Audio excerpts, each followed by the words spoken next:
আৰু সেই নতুন প্ৰজন্মৰ বৰ্মা শব্দটো মোক সাংঘাতিক তোমাৰ কি বুলি ক'ম ইনস্পিৰেশ্যন মোৰ কাৰণে মানে তাহাঁতি যিটো মৰম যিটো শ্ৰদ্ধা যিটো হেৰি দিছে এই প্ৰজন্মৰ ল'ৰা ছোৱালীকেইটা সেইটো কিন্তু মোৰ কাৰণে জীয়াই থকাৰ এটা বাট এওঁকে দিলে সুৰ কৰিব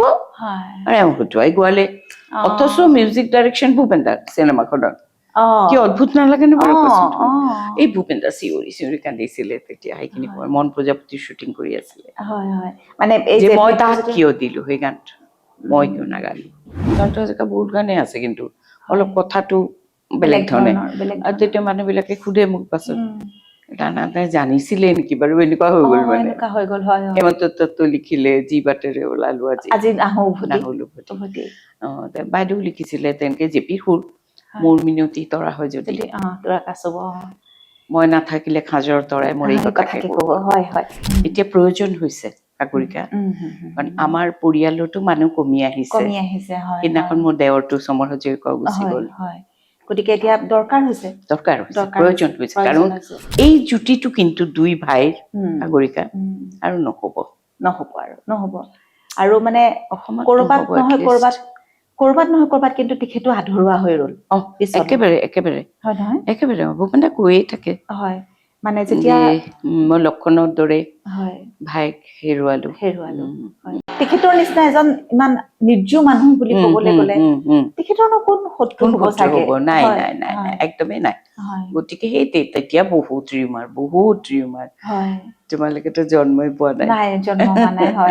কিন্তু মানে তাৰ পাছত সেই যুদ্ধখন একদম কিন্তু ক'ব নোৱাৰো হয়তো তোমাৰ ধৰা ঈশ্বৰৰ কিবা এটা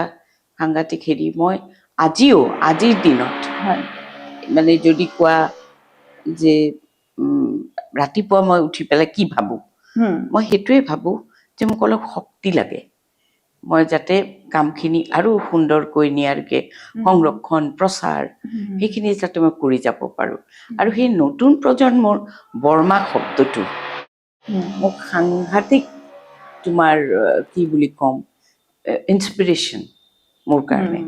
মানে তাহাঁতি যিটো মৰম যিটো শ্ৰদ্ধা যিটো হেৰি দিছে এই প্ৰজন্মৰ ল'ৰা ছোৱালীকেইটা সেইটো কিন্তু মোৰ কাৰণে জীয়াই থকাৰ এটা বাট কিন্তু ৰাণাদাক জীয়াই কিন্তু আপুনিহে মানে অসমৰ ৰাইজে ৰাখিছে মই এইটো না বুলি ক'লে মোৰ ভুল হ'ব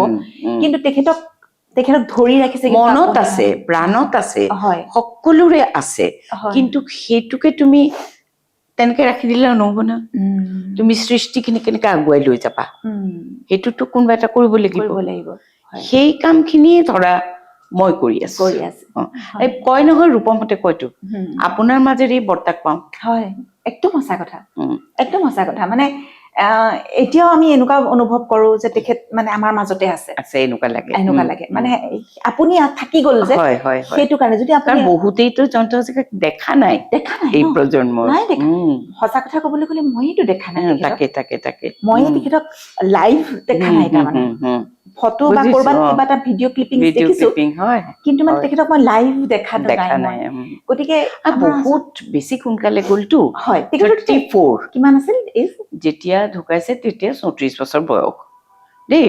34 বছৰ বয়স তোমাৰ 43 জন্মটো আৰু সেই অহা বছৰ 27 চনত তেওঁৰ প্ৰয়াণৰ 50 বছৰ পূৰ্ণ হ'ব ভাবা না 50 years ধেমালি নহয় দেই একদম ধেমালি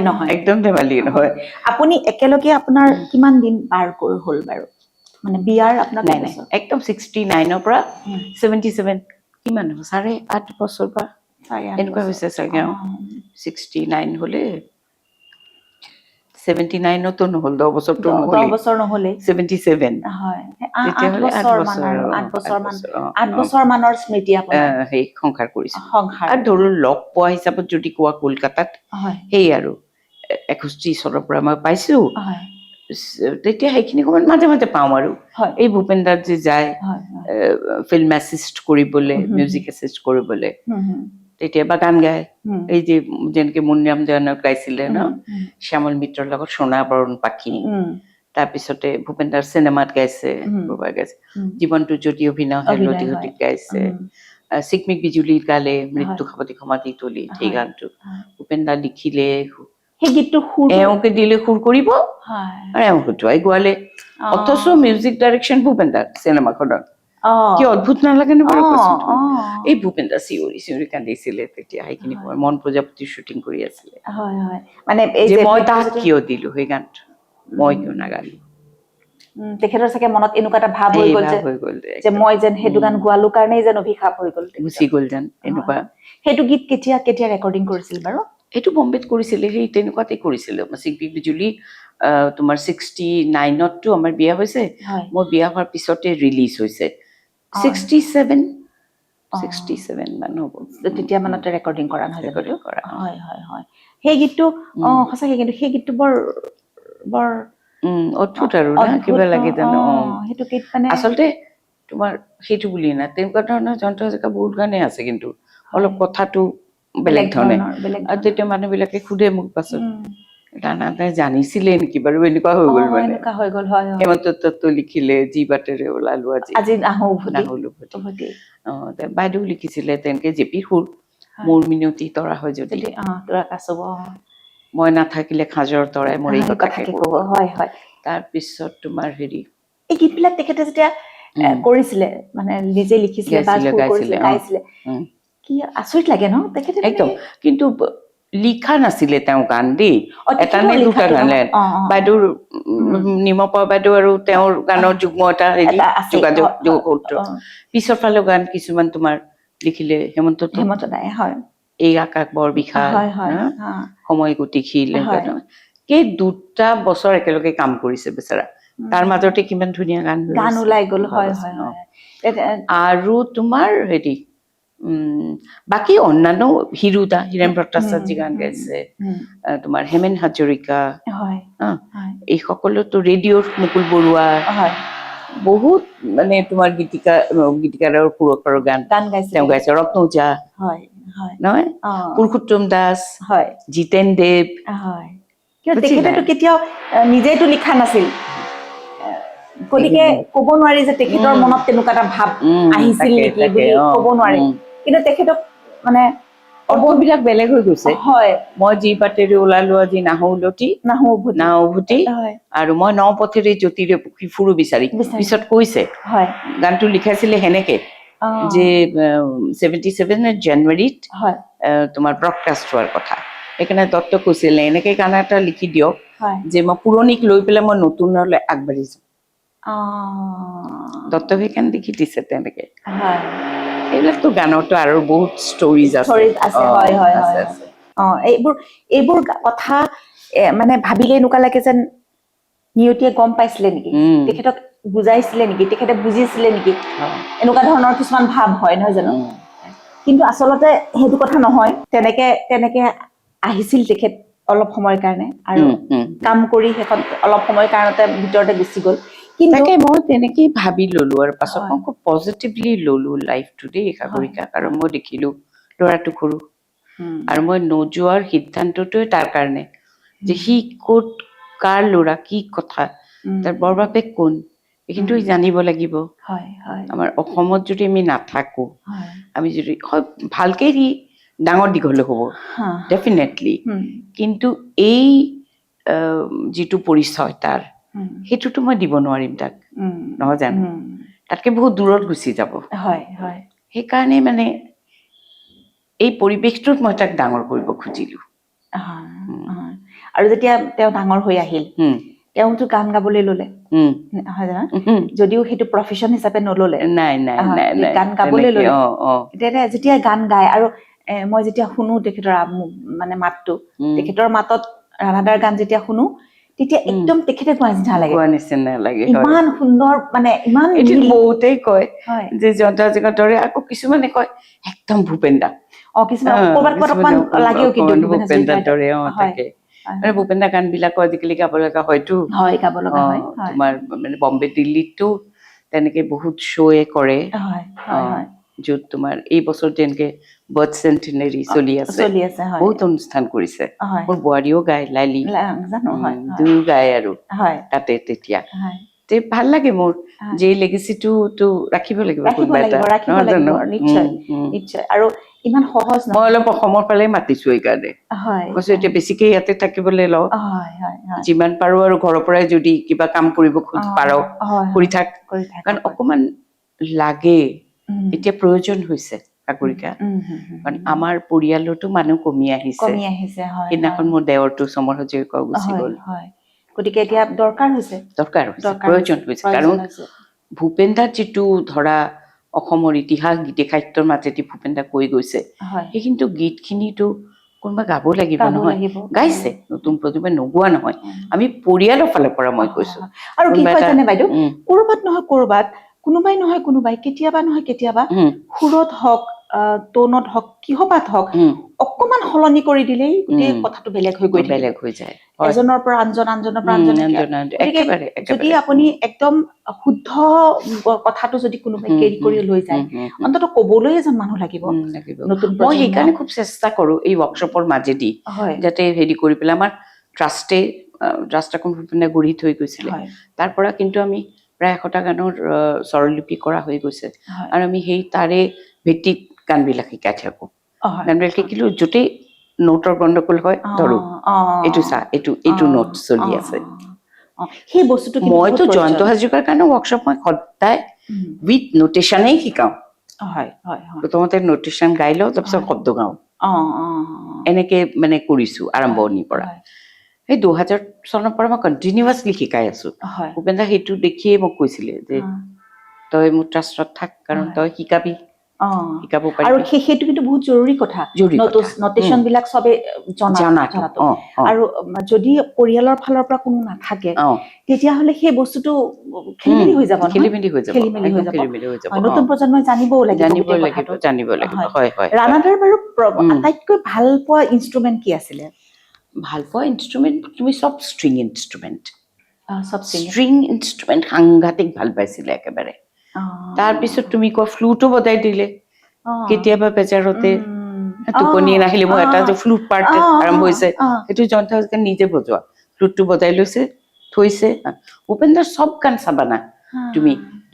বেকগ্ৰাউণ্ডত ডুমৰা বাজি আছে ষ্ট্ৰিং মানে এইটো কৰোৱা আলু খোৱা মেঘ ভাঙি যায় সময়ৰ অগ্ৰগতি তাৰপিছতে তোমাৰ এইখন চিকমিক বিজুলী এই গানটো তোমাৰ মিলনৰ এই শুভক্ষণ সদায় ভূপেন দাই কয়তো তাৰ গীতাৰে কথা কয় একদম মানে তুমি হেৰি কোনে কয় মই অকল কৰোৱা মই আৰু মোৰ চাহ একদম মানে তোমাৰ ঠিক ভূপেন দাই গাইছে এই গোৱাৰ দৰে কথা কোৱাৰ দৰে গীটাৰ ষ্ট্ৰোকটো গৈছে সেইকাৰণে মানে এই জুতিটো কিন্তু দুই ভাইৰ সাগৰিকা আৰু নহব আৰু মানে কৰবাত নহয় কৰবাত কিন্তু তেখেতো আধৰুৱা হৈ ৰল একেবাৰে ভূপেন দা কৈয়ে থাকে মানে যেতিয়া মই লক্ষণৰ দৰে ভাইক হেৰুৱালো তেখেতে তাৰপিছত তেখেত অলপ হলেও আধৰুৱা হৈ ৰল কিন্তু হয় নহয় পিছত তেওঁৰ আৰু বহুত সৃষ্টি হৈছে যদিও মানে সেই যিটো মানে দুগৰাকীৰ যিটো হেৰি আৰু সেইটো বস্তু কিন্তু নহলগৈ আৰু নহল হয় এইটো একেবাৰে সঁচাকে ৰাণাদাৰ মই বহুত কথা পাতিলো আমি কিন্তু মই মানে এইখিনিতে ক'ব বিচাৰো যিদিনাখন জুবিন গাৰ্গ ঢুকাইছিলে খবৰটো আহিছে সেইদিনাখন মই আৰু মোৰ স্বামী মোৰ হাজবেণ্ড মানে যেতিয়া ওলাই গৈছিলো ওলাই যাওঁতে দেখিছো যে মানে বিভিন্ন ঠাইত মানুহে চাকি জ্বলাইছে ধূপ জ্বলাইছে হেৰি কৰিছে তেতিয়া মোৰ স্বামীয়ে মোৰ হাজবেণ্ডে মোক কৈছিলে তুমি জানা আজি এইটো যুগত যিটো যুগত গোটেই দেশত কি হৈ আছে গম পোৱাৰ পিছত এইটো হৈছে কিন্তু যিদিনাখন জয়ন্ত হাজৰিকা ঢুকাইছিল সেইদিনাখন এইটো পৰিৱেশ হৈছিল সেইদিনাখন কিন্তু কোনেও নাজানিছিলে তেতিয়া কিন্তু ইমান ক্ষিপ্ৰ নাছিল মানে নিউজৰ চেনেল নাই কোনো নিউজৰ এইটো ক্ষিপ্ৰতা নাছিল কিন্তু মানুহে জানা স্বতঃস্ফূৰ্তভাৱে চব এনেকে ওলাই আহিছে মই তুমি এয়াৰপৰ্টৰ পৰা আহিব নোৱাৰো আমি ট্ৰাক ঠেলি মানুহ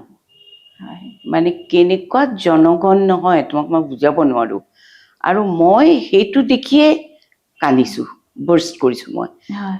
ইমান দেৰি মই যে গৈছো কিবা সপোনৰ এটা হেৰিৰ মাজত আছো মই, ঘোৰৰ মাজত। হয় দেউতাই ভাঙি পৰিছে, পঢ়ি পেলাই কৈছে ৰাণাকে আমি বাঁচাতে পাৰলাম না মা। সেইবিলাক যে কিবা এটা হৈ আছে আৰু এনেকুৱাৰ মাজত আছো মই। কিন্তু যেতিয়া মই উঠি পেলাই আৰু কি সাংঘাতিক এটা বুকুত বিষ অনুভৱ কৰিছো, যেতিয়া ভাবিছো যে এওঁৰ দেহাটো এটা কফিনত ফ্লাইটৰ তলত আছে